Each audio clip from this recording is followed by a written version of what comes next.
And it's been a fruitful new year for ACU head football coach Adam Dorrel, filling his coaching staff in a matter of just a couple weeks ahead of his first season with the Wildcats. I had the opportunity to catch up with the 20th head coach of the program today, looking at some of his new hires and thoughts on recruiting. Well, Coach, thanks for joining me. Obviously, you're one of the busiest guys here this time of year, just getting adjusted to everything. How has the last 3 weeks been after the welcoming ceremony and just kind of really hitting the ground running with your staff?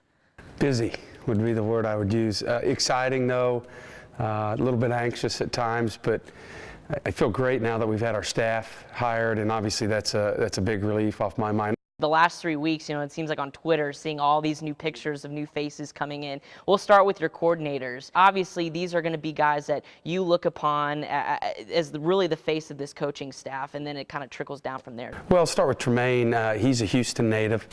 He's worked in Texas before at universities, has a lot of experience, and one of the things that really stood out to me is, he started talking about kids that were coming back, and he went through our whole entire roster on defense of guys coming back, and it was great to hear him talk in such a positive context. Just my opinion right now, I feel like a lot of people across the country are making defense a little too hard.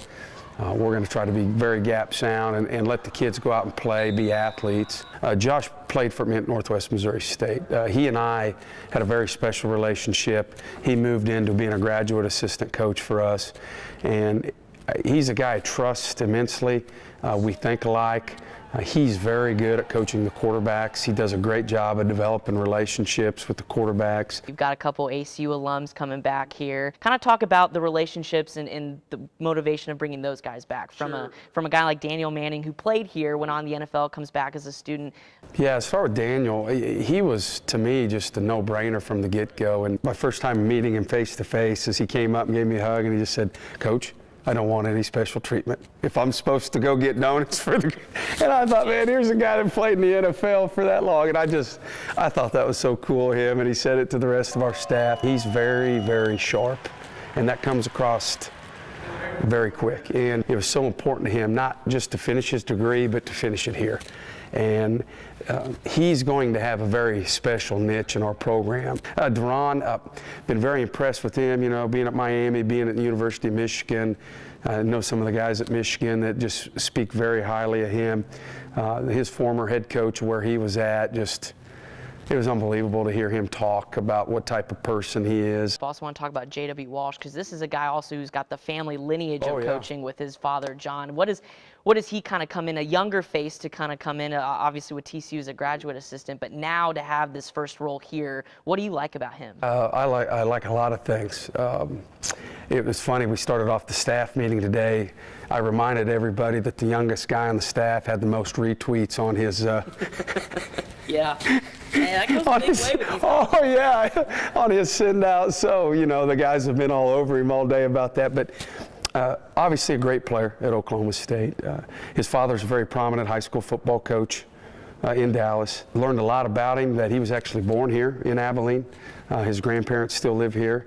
We've been burning up the film room all day, and he's got immediate knowledge of Dallas. I mean, hold on, let me call the coach. And so it's great to have right now. The main focus area before we hit February 1st for you and your coaching staff and guys like Ryan, who's going to take over that recruiting coordinating position, what's the main focus for you now in terms of the kids you're eyeing and the players that you want to increase the strength and things like you mentioned? We're just trying to tie everything together, the academics here, the beautiful campus.